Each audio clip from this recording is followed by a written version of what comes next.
Gaya mo ay? Xerox nga ta. Second demotion pa ng isa oh.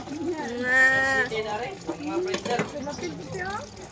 Kapag i-deliver naman sa tuman sila yung printer.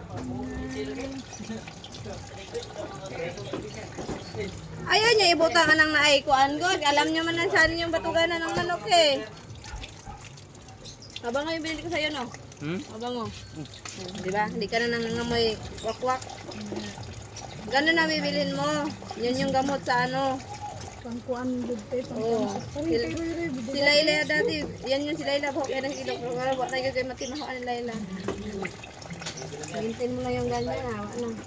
wala gyud no. Pawis man pud gud na. Shout out guys. Gusto kayong lahat. Sa nga, nagtatanong sa akin yung ibang followers ko, Madam, ba't ka umitim? Bakit? May pumuputi bang umuwi ng Mindanao? Dami pa na nagtanong tayo. Oo. Yun na lang, ang ulang ko, no? Masaya sa probinsya eh. Yun na lang. Kaya po mo sa head. Yan.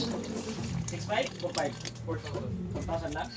Gagat Ano kasi parang nangyari? Wala na kay mo dinte. Wala na ngayon sa paa ko, nanguti na. 5 talaga, ay 5,000 talaga yan.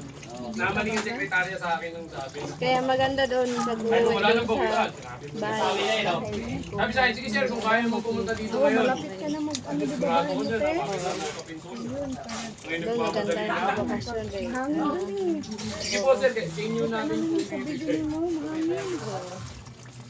ano, dumating ako doon ng Tubig mo na ano yun. 5:30 sa may easy print sa may kanya.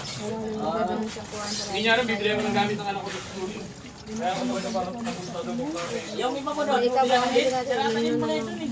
Isa na lang. No, isa na lang. Yung order.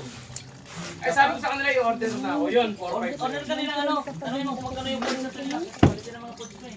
Mao nga, sinabi ko na rin sa kanila. Magkano sa nila? Wala pa siyang sinasabi.